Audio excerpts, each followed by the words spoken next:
Hello traders, FX Pip Collector here. Today is Friday, September 20th, and I'm going to be analyzing the Aussie US dollar, starting on the monthly, working my way all the way down to the 1 hour time frame for the full top-down analysis.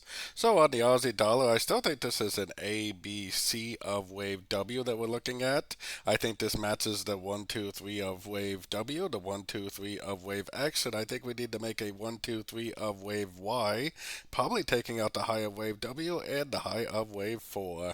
So let's take a look at it on the weekly time frame. On the weekly time frame, definitely pushing up as you can see it. Like I was just saying, I think this is the A, I think this is the B. I think now we're in the wave C, so this is a 1, 2, and I think it's going to make a 3, 4, 5 of wave C to form that pattern I was showing on the monthly time frame. Taking it down to the daily time frame, we had a pretty nice little end of a crescent right here for sure. I think there's a pretty good chance this is a wave 1, a wave 2, and we're currently in a wave 3 subdivision. I think this is all a subdivision of a wave 3 on the weekly monthly, so that means that we're likely in a wave 3 of wave 3.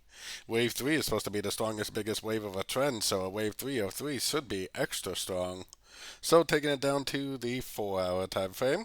On the 4 hour time frame, we are pushing down a little bit as you can see, but we're not at a Fibonacci level, so that gives me a lot of confidence that the trend is still up and that at some point it probably will end up continuing back up.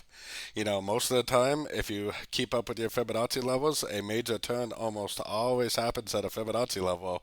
So the fact that we're right in between two Fib levels definitely helps give me the confidence to keep looking for longs. Going down to the 1 hour time frame is where I got my Fibonacci retracement on the last impulsive up.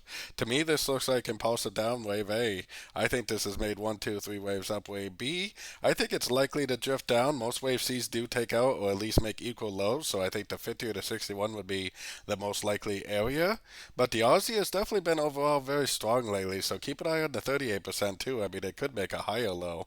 If it goes down to one of these Fib levels, makes a nice engulfing move to the upside, makes a nice break. That's exactly what I would be looking for another entry to go long, hopefully for the continuation of what should be a wave 3 of wave 3. So don't forget to join my free Discord channel, which is linked down here in the corner, and as always, thank you and happy trading.